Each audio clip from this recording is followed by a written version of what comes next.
मशहूर हदीस पाक है, ज़िम्मेदार उलमाए किराम तशरीफ़ फरमा है। आका करीम सल्लल्लाहु ताला अलैहि वसल्लम की बारगाह में सैयदना फ़ारूक आज़म रज़ी अल्लाह ताला अन्हु हाजिर हुए और उनके हाथ में तौरेत का एक नुस्खा था, लेकर के हाजिर हुए। तौरेत भी एक आसमानी किताब है, जिस तरह कुरान मुक़द्दस आसमानी किताब है। जिस तरह तौरेत अल्लाह का कलाम है, इसी तरह कुरान भी अल्लाह का कलाम है। तौरेत भी अल्लाह की नाजिल करदा किताब है। अपने पाक नबी हज़रत मूसा अलैहिस्सलाम पर अल्लाह पाक ने इस किताब को नाजिल फरमाया। हज़रत फ़ारूक आज़म वो तौरेत का एक नुस्खा लेकर के हुजूर की बारगाह में हाजिर हुए। उन्हें एक यहूदी ने दिया था। हुजूर की बारगाह में हाजिर हुए, सरकार ये तौरेत का नुस्खा है। आका करीम सल्लल्लाहु ताला अलैहि वसल्लम ने उस पर खामोशी इख्तियार फरमाई। हुजूर ने कोई तफसीरा नहीं फरमाया, कोई आपने उस पर इजहार ख्याल फरमाया, बल्कि हुजूर खामोश रहे। तो फारूक आज़म रज़ी अल्लाह ताला अन्हु हुजूर की बारगाह में बैठ गए और आपने तौरेत का नुस्खा हुजूर की बारगाह में पढ़ना शुरू कर दिया। और दिल ही दिल में फारूक आज़म तो खुश हो रहे थे कि मैं एक आसमानी किताब की तिलावत हुजूर के सामने कर रहा हूँ। फारूक आज़म तो पढ़ने में मसरूफ़ थे।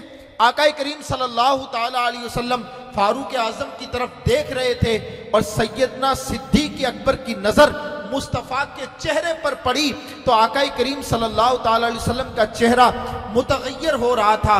हुजूर अलैहिस्सलातु वस्सलाम के चेहरे पर एक गज़ब के आसार भी जाहिर हो रहे थे। आका करीम सल्लल्लाहु ताला अलैहि वसल्लम एक जलाल भरी नज़र से फारूक आज़म को देख रहे थे। जब सैयदना अबू बकर सिद्दीक़ की नज़र हुजूर के चेहरे पर पड़ी तो सैयदना सिद्दीक़ अकबर ने फरमाया, ए उमर, तुझ पर रोने वालियां रोए, जरा खामोश कर, मुस्तफ़ा के चेहरे को तो देख।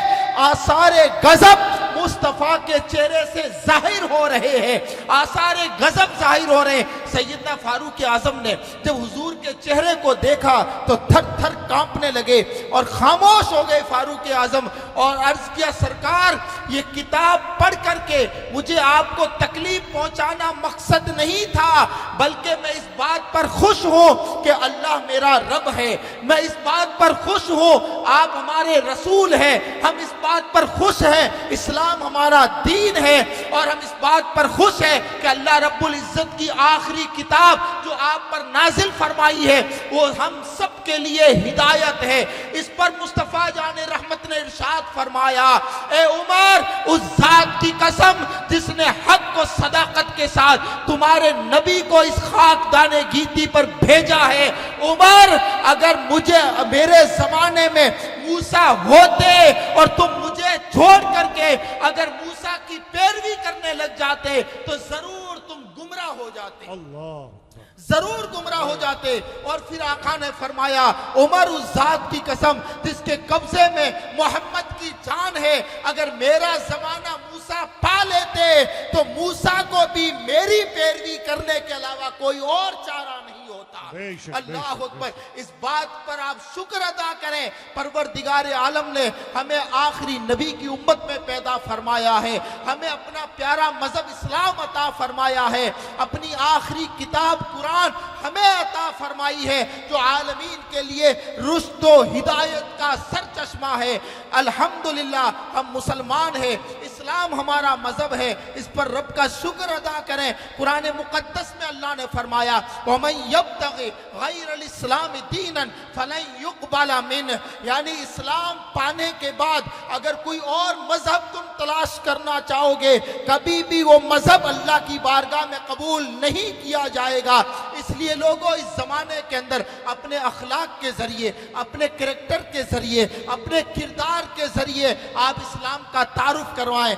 जमाने के अंदर इस्लाम का तारुफ और इस्लाम का इंट्रोडक्शन करवाएं। हमें बताना ना पड़े कि फला मेरा नाम है। तुम्हारे किरदार से इस्लाम की बू आनी चाहिए, तुम्हारे अखलाक से इस्लाम की बू आनी चाहिए। तसव्वुफ की दुनिया में एक बहुत बड़ा नाम है सरकार बायजीद बुस्तामी रहमतुल्लाह अलैह। ये सिलसिला नक्शबंद की आबरू है, बहुत बड़ी शख्सियत है, अल्लाह के मुकर्रब और बरगुज़ीदा आप बंदे हैं। आपका एक मुरीद था जो बदकिस्मती से किसी गैर का जाकर के दोस्त बन गया और उस गैर की सारी आदत उसके अंदर आ गई उसकी जितनी भी आदतें थी उसकी बायजीद बुस्तामी के मुरीद में आ गई। अब उसकी जितनी भी बुरी आदतें थी सारी उसके अंदर आ गई। एक दिन बायजीद बुस्तामी के मुरीद ने कहा, अरे यार कभी वक्त मिले तो मेरे पीर की बारगाह में चलो, अगर वक्त मिले तो मेरे पीर के यहाँ चलो। तो उसके उस गैर दोस्त ने कहा, अरे यार क्या करेंगे तुम्हारे पीर के पास जाने में, जो किरदार तेरा है, जो आदतें तेरी है वो तेरे पीर की होगी। तो कहा नहीं नहीं, कभी चले वक्त निकाले, मेरे पीर का आला किरदार है, वो अच्छे अखलाक के हामिल है। जब वो आया थोड़ी देर बैठा और बैठने के बाद कहता है, हजरत हाथ बढ़ाएं, पहले तो आपके हाथ पर इस्लाम कबूल करूंगा, उसके बाद मैं बैत करके आपका मुरीद बन जाऊंगा। बायजीद बुस्तामी के हाथ पर उसने इस्लाम कबूल किया और बैत करके मुरीद बन गया। जब वो दोनों जाने लगे तो बायजीद बुस्तामी के मुरीद ने कहा, अरे यार तू तो कभी आना नहीं चाह रहा था, आया है तो बायजीद का मजहब कबूल करके जा रहा है।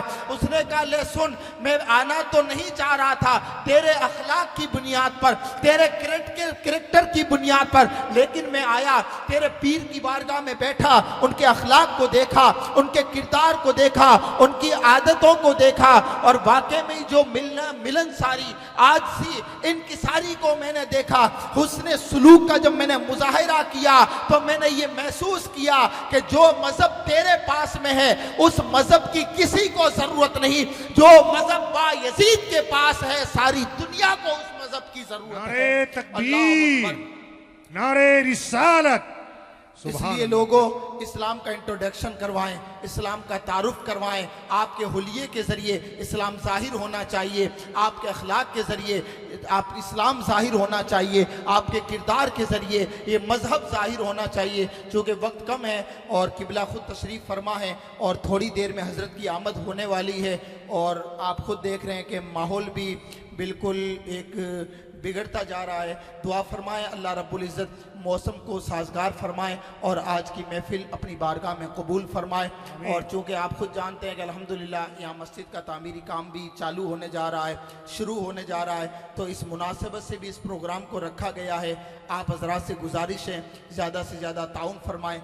आज हज़रत ने तामीरी काम की जो शुरुआत थी इस पर तारीख़ दी है, तो मैं चाहता हूं कि अगली दफ़ा हज़रत की अगर तारीख़ लेनी हो तो 1 साल के अंदर ये काम पूरा कर दें आप। सुभान अल्लाह। आप करेंगे? जिसकी जैसी हैसियत, सीमेंट वाला सीमेंट दे, सरिये वाला सरिया दे, माली ताउन करें और जिस एतबार से हो सके आप इस इदारे का ताउन करें, मस्जिद का ताउन करें। इंशाअल्लाह अल्लाह का घर आबाद होगा, अल्लाह रब्बुल इज़्ज़त आपके घरों को भी आबाद फरमाएगा। अस्सलामु अलैकुम व रहमतुल्लाहि व बरकातुहू। वालेकुम अस्सलाम व रहमतुल्लाहि व